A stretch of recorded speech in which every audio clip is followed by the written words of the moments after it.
الحمد لله وكفى والسلام على عباده الذين اصطفى أما بعد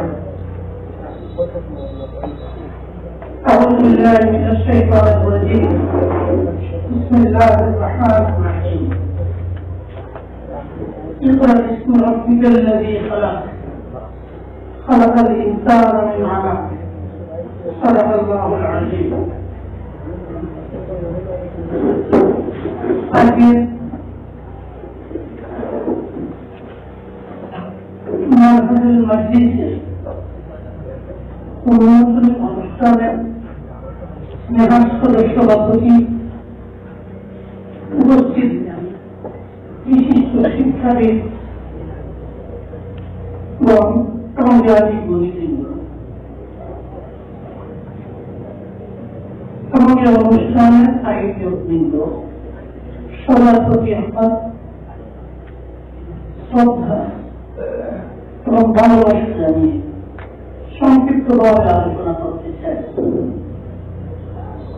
এখানে সবাই অবগত যে আয়াত তিলাওয়াত করেছি, ইকরা বিসমি রাব্বিকাল লাযী খালাক। ইকরা ইসলামের সূচনা, পবিত্র কোরআন অবতীর্ণ হওয়ার সূচনা ইকরা দ্বারা। অত্যন্ত ইঙ্গিতবহ কেবলমাত্র ইকরা শব্দের অর্থ পড়া বললেই আমি মনে করি যে এই আয়াত অবতীর্ণ হওয়ার মুখ্য উদ্দেশ্য আল্লাহ জানার যেটা সেটা পূর্ণ হবে না। আল্লাহ তাআলা সরল বলেও প্রথমে কোরআন অবতীর্ণ করতে পারতেন, নামাজ পড়ো সুন্নত করলেও পারতেন। নামাজ, রোজা, হজ ইত্যাদি কোন কিছুর কথা না বলে সর্বপ্রথম বিশ্ববাসীর প্রতি আদেশ, বিশ্ববাসীর উদ্দেশ্যে সাইয়েদনা হযরত মুহাম্মদ মুস্তাফা সাল্লাল্লাহু আলাইহি ওয়াসাল্লামের প্রতি যে আদেশ, সেই আদেশটি হল অত্যন্ত ইঙ্গিতবাহী একটি শব্দ, ইকরা, পড়া।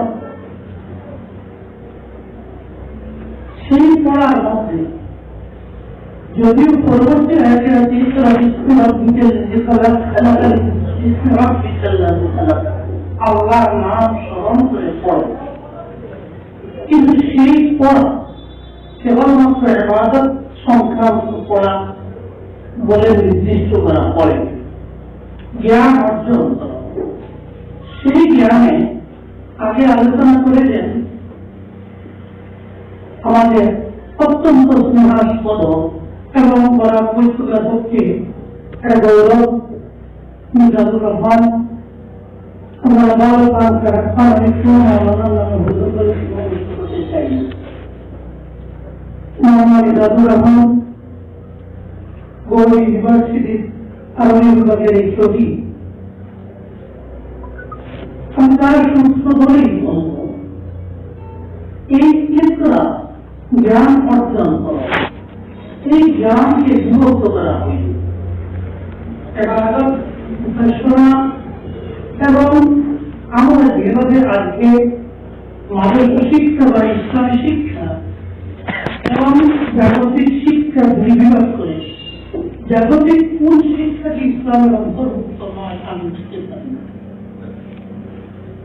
সুতরাং জ্ঞানের অন্তর্ভুক্ত শক্তি বিষয়, এজন্য সময়ের পক্ষ রেখে আমি পুনরাবৃত্তি করবো না, কিন্তু একটা ইঙ্গিত দিতে চাই।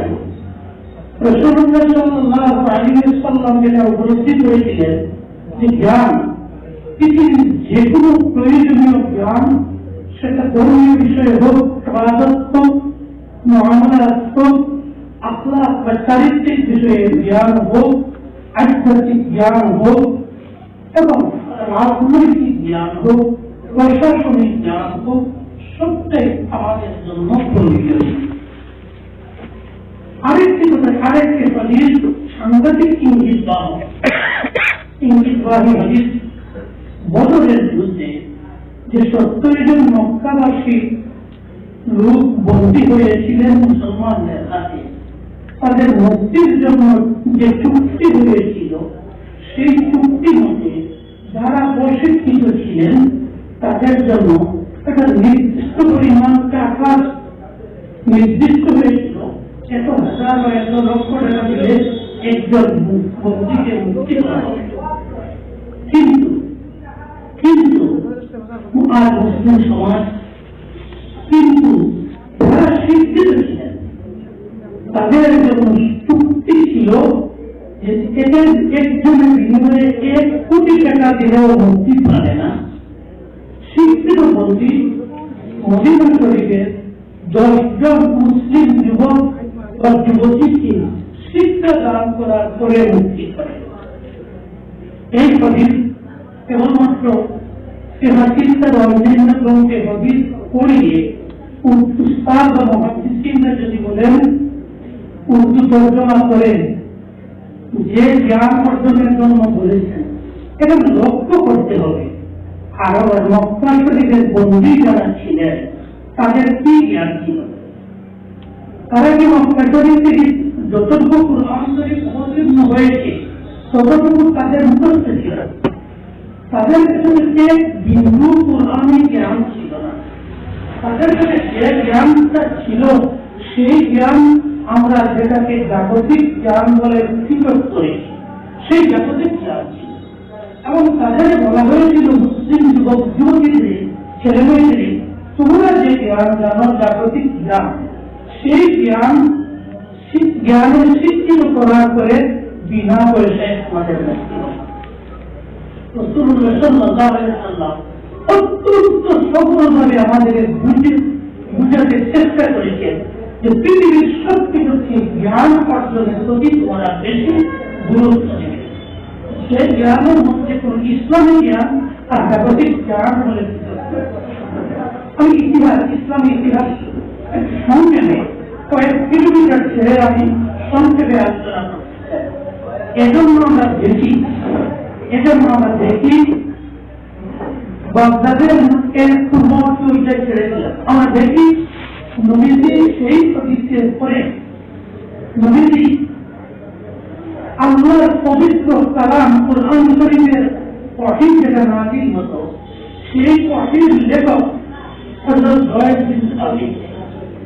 ওহীর লেখক এই ওহীর লেখক জয়েদ বিন সাবিত নবীজি জানতেন, জয়েদ বিন সাবিত জানতেন কুরআন শরীফের একটি হরফ উচ্চারণ করলে তিলাওয়াত করলে 10 নেকি পাওয়া যায়। এবং নবীজি বলেছেন আরবিকে তোমরা পছন্দ করো, ভালোবাসো, কেননা আরবি আমার ভাষা, কুরআন শরীফের আন্তর্জাতিক ভাষা এবং জান্নাতের ভাষা, রাষ্ট্রভাষা জান্নাত আরবি। এতটুকু বলার পরেও জয়েদ বিন সাবিতকে মদিনা শরীফের মসজিদে এক রাকাত নামাজ পড়লে কোন হাদিসে বর্তমানে 50,000 রাকাতের সওয়াব, কোন হাদিসে মসজিদে নববীতে আসহাবে সুফার নিকটে একটি হাদিস লিখিত আছে মসজিদে, সেই হাদিসে উল্লেখিত আছে 1 রাকাত নামাজ মসজিদে নববীতে পড়লে 1,00,000 রাকাতের সওয়াব পাওয়া যায়। এতটুকু জানার সত্ত্বেও আল্লাহর নবীজি হযরত জয়েদ বিন সাবিতকে সেই যুগের আন্তর্জাতিক ভাষা হিব্রু ভাষা শিক্ষা করার জন্য মদিনা শরীফের পবিত্র ভূমি ত্যাগ করে সেই যুগে সিরিয়ায় গিয়ে ইহুদিদের ভাষা, আন্তর্জাতিক ভাষা হিব্রু ভাষা শিক্ষা দেওয়ার জন্য প্রেরণ। এরপরে আমরা দেখি এজন্য বাগদাদের নিজামিয়া মাদ্রাসা, আগেও আমাদের একটি হাদিসি মাদ্রাসার নাম হলো জামিয়া। হাসি লাগে, দুঃখে হাসি লাগে। আর জামিয়ার খবর নেই, এবারের সামনে একটি জামিয়া, বাড়ির সামনে আরেকটি জামিয়া, আমার বাড়ির পিছনে আরেকটি জামিয়া। এত দুঃখ লাগে আরবি শব্দগুলো উৎপত্ত হয়। 14-15 বছর কোর্স করে মানুষকে শিক্ষা দিচ্ছি, ওয়াজ করছি, কিন্তু কোন বুঝে আমার আসে না। দারুল উলুম মাইজ করে দারুল উলুম একটি ছোট্ট স্টেজের মাদ্রাসার নাম আজাম। জামিয়া বিভিন্ন স্টেজের মাদ্রাসার নাম দারুল উলুম। সেই যুগে এরূপ ছিল না। বাগদাদের পৃথিবী বিখ্যাত ইউনিভার্সিটি, পৃথিবীর বিখ্যাত ইউনিভার্সিটি, সেই ইউনিভার্সিটির নাম ছিল মাদ্রাসায়ে নিজামিয়া। তাদের চিন্তাধারা আমাদের চিন্তাধারা রাস্তাতে বলে আমি এখানে উত্তরকালের দুদিনভর বলে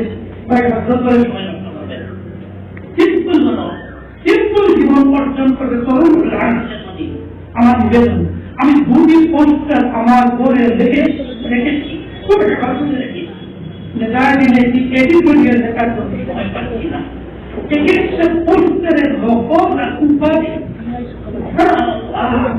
এবং ভাষা থেকে বোঝা যায় যার সময় উপাধিগুলো দেখিব তার নিজের পছন্দ মতো একটি দুইটি নয় অন্তত 7টি 10টি উপাধি।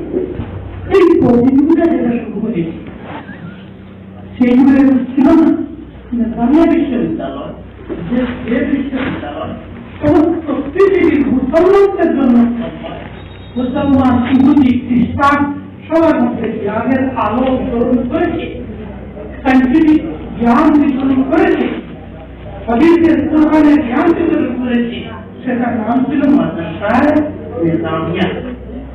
এই মাদ্রাসায়ে নিজামিয়া হল স্পেনের কর্ডোবা, ঢাকা ইত্যাদি বিশ্ববিদ্যালয়ের একমাত্র পথ। স্পেনে যে নদীর তীরে স্পেন অবস্থিত, সেই এক নদীর উভয় তীরের সেই যুগের আন্তর্জাতিক স্তরের 8টি মাদ্রাসা, 8টি বিশ্ববিদ্যালয় ছিল মুসলমানদের দ্বারা প্রবর্তিত।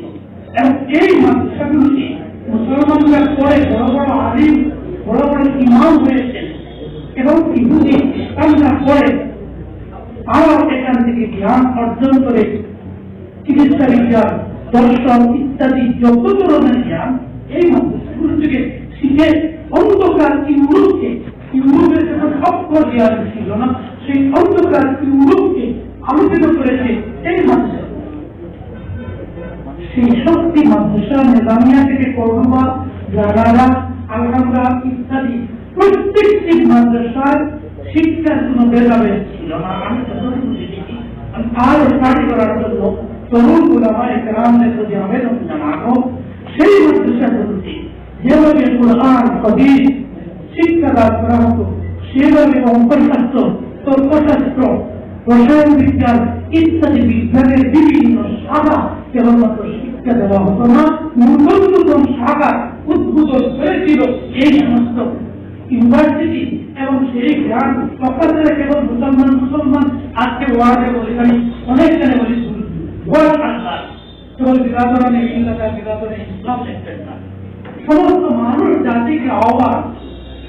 সুতরাং সুবিদিত সজ্জন মন্ত্রী বললেই হয়, কিন্তু আত্মবয়ানের মধ্যে কেবল মুসলমান ভাই মুসলমান, মুসলমান মুসলমান, এটা একটু জানি কোন চাইনা কোন মানে না। আত্মগুলো একটা জাতি, আত্মগুলো একটা জাতির ভিত্তিমূল আল্লাহ তাআলা সৃষ্টি করেছে মুসলমানদের কুনতুম খায়রা উম্মাতিন উখরিজাত লিন-নাস, সমস্ত বিশ্ববাসীকে করুণা, মঙ্গল, মুক্তির দাওয়াত আহ্বান দেওয়ার জন্য মুসলিম জাতিকে আল্লাহ সৃষ্টি করেছেন। আর মুসলিম জাতি যেখানে এই দাওয়াতের আলোচনা বিরাদরণে ভিন্ন, অন্য কেউ তাদের আমাদের বিরাদরণে ইসলাম অন্য কাউকে স্থান দেব না। আরো এমন কঠিন কঠিন শব্দ মৌলানা আবুল হাসান আলী নদভী, আল্লামা সুলাইমান নদভীর মতো পৃথিবী বিখ্যাত গবেষকগণ বলেছেন, কিছু শব্দ স্তরে আছে, কিন্তু আজকের যুগে কোন লেকচারে এই কিছু শব্দগুলো উচ্চারণ করা সব থেকে মানুষকে দূরে সরিয়ে রাখা সামান্য। আমি উচ্চারণ করছি তো আমার কথা সাধারণ হয় না যে মাদ্রাসায়ে নিজামিয়া, যে মাদ্রাসাগুলোকে ইমাম ইবনে কাসির, যে মাদ্রাসাগুলোকে ইমাম ইবনে জরির, যে মাদ্রাসাগুলোকে ইবনে জওজির মতো পৃথিবীর বিখ্যাত আলিম, মুহাদ্দিস, মুফাসসির, বিজ্ঞানী সব এখানে সৃষ্টি হয়েছে। চিকিৎসা বিজ্ঞানের জন্মদাতা যারা এই মাদ্রাসাগুলোর ছাত্র, এরা বড় বড় মৌলানা, মুহাদ্দিস, মুফাসসির এবং জ্ঞান বিজ্ঞানের উদ্ভাবক, গবেষক যারা হয়েছিলেন এই মানুষগুলো শুরু হয়েছিলেন। এখানে কোনো ভেদাভেদ ছিল না। ইসলামী শিক্ষা জাগতিক শিক্ষা। সুতরাং অনেক ভেবেছি, ফলেও আমি সেটাই আশা রাখবো মাজলিসুল মাদারিস ইসলামিয়া যে কোর্স কারিকুলাম উভয় শিক্ষা সমন্বয়ে, আবার বললাম প্রচলিত ভাষায় উভয় শিক্ষার সমন্বয়ে যে কোর্স কারিকুলাম পাঠ্যসূচি প্রণয়ন করেছেন, হয়তো পরবর্তীতে আরো সংস্কার হতে পারে, নিশ্চয় আপনারা পরামর্শ দেবেন সংস্কার হতে পারে, কিন্তু একটি মহৎ পদক্ষেপ। কিন্তু আয়োজকদের উদ্দেশ্যে মহৎ পদক্ষেপ কেউ কার্পেট দিকে আপনাদের এটা গ্রহণ করবে। শুরু হওয়ার পর দেখবেন আমার চেয়ে বড় বড় মানুষের কাছ থেকে প্রবল বিরোধিতার সম্মুখীন হয়েছে। ট্রেডিশন আমাদের অভ্যাস এমন হয়েছে, ট্রেডিশনের কোনো কিছু গবেষণামূলক কোনো কিছু করলে আমরা ট্রেডিশনাল পন্থী আমাদের মাথায় বাদ হয়ে যায়, আকাশ বেশি পড়ে যায়। এর বিরুদ্ধে হয়তো গড়তে উঠবো, গড়তে না উঠলেও যেখানে যেখানে ঘটবো আপন নিয়ে সেখানে বিশুদ্ধান করবো, এমন বিশ্বাস ছাড়বো যে এই ছেলেগুলা ইসলাম থেকে চলে যাচ্ছে, এটা আকাইদের মুগ্ধ হয়ে যাচ্ছে, এগুলো হয়ে যাচ্ছে, ওদের দ্বারের কাছে যাবে না। ওরা ইসলামের শিক্ষা ধ্বংস করে এখানে এই ইউরোপিয়ান শিক্ষা, ইংরেজের শিক্ষা নিয়ে আসছে। এ ধরনের প্রবল প্রতিরোধের সম্মুখীন হবেন, যেন তৈতুলের মুখের কথা কেটে ফেলে দেবে। শিবলি রহমানের মতো পৃথিবী বিখ্যাত গবেষক, পৃথিবী বিখ্যাত ইমাম শিবলি রহমানি এই ট্রেডিশনাল কোর্স কারিকুলামের সম্বন্ধে অনেক আগে থেকে চলছে। এই ট্রেডিশনাল আমি তাদের মানব না, ট্রেডিশনাল কোর্স কারিকুলামের বিরুদ্ধে বর্ণনা ওটাকে সংস্কার করে দারুল উলুম নওয়াতুল উলুমের মতলব বেরোয়। এই উচ্চমানের কোর্স কারিকুলাম করার পর আল্লামা শিবলি রহমানির বিরুদ্ধে এই ধরনের ফতোয়াবাদী যথেষ্ট হয়েছে। শিবলি রহমানি ফেল হয়েছে, কিন্তু পৃথিবীর সাক্ষী ট্রেডিশনাল শিক্ষা প্রতিষ্ঠান যেগুলো সেগুলো যা দিতে পারেনি। নওয়াতুল্লাহ লক্ষ্ণ, আল্লামা সুলাইমান নদভী, আবুল হাসান আলী নদভী সহ এই সমস্ত পৃথিবীতে এসব বেশি ধারণ করতে রেখেছে। আমরা নিশ্চয় জানেন সমস্ত পৃথিবী বিভিন্ন আরবিক দেশের বিশ্ববিদ্যালয়গুলো সহ সবাই মিলে আরবিক ভাষার যে গবেষণা করার জন্য আরবিয়া মনে করছে যে একটা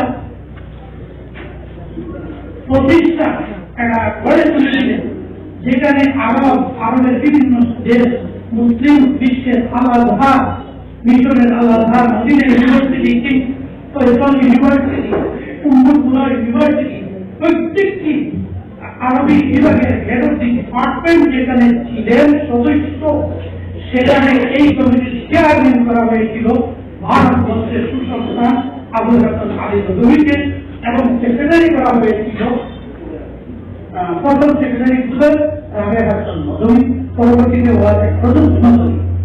কতটুকু আরবিতে পারদর্শী হওয়ার পর সেই সমস্ত ইউনিভার্সিটি আরবি হেড অফ দি ডিপার্টমেন্ট উপস্থিতিতে এদের করা হয়েছে। জওহরের সরকারি বিশ্ববিদ্যালয়ের সমাবর্তন উৎসবে এই ভারতবর্ষের সুসংস্থান আবুল হাসান আলী নদভীকে প্রধান অতিথি করে সেখানে দাওয়াত করে নেওয়া হয়েছে। উম্মুলকুরা বিশ্ববিদ্যালয়ের ভিজিটিং প্রফেসর ছিলেন মওলানা আবুল হাসান আলী নদভী। বছরে একটা লেকচার দিলেন, যে লেকচারের সমস্ত ইউনিভার্সিটি, উম্মুলকুরা ইউনিভার্সিটি সব ছাত্র শিক্ষক সমবেত থাকতেন। একবার 2 বছর যেতে পারেননি, 2 বছরের পরে তিনি গেলেন, গিয়েই প্রথমে বললেন, আপনারা আমাকে ওদের টাকা দিয়ে একটি লেকচার দিন, আমার টাকায় প্রয়োজন নেই, দয়া করে আপনারা আমাকে পারিতোষিক অনারারিয়ামটা দেবেন না। আমি যখনই পারি আসবো। ভাইস চ্যান্সেলর উত্তরে বলেছিলেন, জনাব আপনি একদিন না আসলেও হবে, আপনার লিখিত পুস্তকাদি গ্রন্থাদি থেকে আমার ইউনিভার্সিটি আমি সমস্ত প্রফেসররা উপকৃত হয়ে ছাত্রদের লেকচারটি আপনার প্রণীত গ্রন্থাদি পড়ে এই সন্তান ভারতবর্ষের এটা নির্ভর করে উপযুক্ত কোর্স উপযুক্ত পাঠ্যসূচি সেই পাঠ্যসূচি আজকে আমরা হয়তো ধারণা করি ইংরেজি নিশ্চয় ইন্টারন্যাশনাল আন্তর্জাতিক ভাষা, কিন্তু আমরা মনে করি বলবো যে ইংরাজি শিখে নিলেই সবচেয়ে আর ও বিশ্বের এমন অনেক দেশ থাকে যেসব দেশে ইংরেজি অচল যায়, আর অনেক দেশ আছে আমি নাম বলবো না, সেই সমস্ত দেশে গেলে ইংরেজি অচল। জাস্টিস তকিব উসমানিরা স্পেনে কয়েকবার গিয়েছেন, তার তিনি এখনো পর্যন্ত আমার জানা মতো জাস্টিস তকিব উসমানি আমার জানা মতো 2020 হিসাব মধ্যে 2020 হয় 2000 খ্রিস্টাব্দ পর্যন্ত তকিব উসমানি বিশ্বের 55টি রাষ্ট্রের আমন্ত্রিত বক্তা হিসাবে প্রধান অতিথি হিসাবে ভ্রমণ করেছেন 2000 খ্রিস্টাব্দ পর্যন্ত। এখন অতিক্রমণটা গিয়েছেন জানি না, আমেরিকা বেশ কয়েকবার গিয়েছেন। তার লিখিত ভ্রমণ বৃত্তান্তে আমি দেখেছি তিনি বলেছেন স্পেনে গিয়েছি যে ইংরেজি একেবারে অসম, তাই ড্রাইভারটি বুঝে না, ইংরেজি বুঝে না। বিভিন্ন স্থানে গিয়েছি, কর্ডোবা দেশে গিয়েছি, ফ্লাইট পেয়েছি, ইংরেজি বুঝে না, আরবি বুঝে না। সুতরাং তার বইয়ের মধ্যে আছে অনেক দেশে গিয়েছেন ইংরেজি অসম, কিন্তু আমাদের জ্ঞান অর্জন করতে হবে পাঠ্যসূচির উপর নির্ভর করে আমাদের ছাত্রছাত্রীদের গড়ে তোলা উপযুক্ত করে তোলা। এই জন্য পাঠ্যসূচির মধ্যে ট্রেডিশনালি এর স্থানে যে মোল্লা নিজামুদ্দিন সাহেবের দর্শে নিজামী, সেই দর্শে নিজামী সংস্কার না করে আজ দর্শে নিজামী কতটুকু আছে বিবেচনা করতে হবে। এই জন্য আমরা দেখি দারুল দেওবন্দ প্রতিষ্ঠাতা হযরত কাসিম নদভী রহমাতুল্লাহ আলাইহি বিদায়ী হজে গিয়েছিলেন, জাহাজে গিয়েছিলেন। সেই জাহাজের ক্যাপ্টেনের সঙ্গে তার একটা আলোচনা হয়েছিল। ক্যাপ্টেন লক্ষ্য করেছিলেন যে এই রুমে কে ভারত যাচ্ছে, এত বেশি মানুষের ভিড়, জানতে পেরেছিলেন শেষ পর্যন্ত কাসিম সাহেব। এই জাহাজের ইংলিশ ক্যাপ্টেন ইসলাম ধর্মাবল ঈশ্বর ধর্মাবল তিনি ইচ্ছা প্রকাশ করেছিলেন যে এত মানুষ তার কাছে আসে, আমাকে যদি একটু আলোচনা করছেন তার সঙ্গে মতবিনিময় করব। সমস্যা হলো জাহাজের ক্যাপ্টেন ইংরেজি ছাড়া উর্দু আরবি বলতে পারেন না, আর্থিক মানবিক উর্দু আরবি ব্যতীত ইংরেজি জানেন না।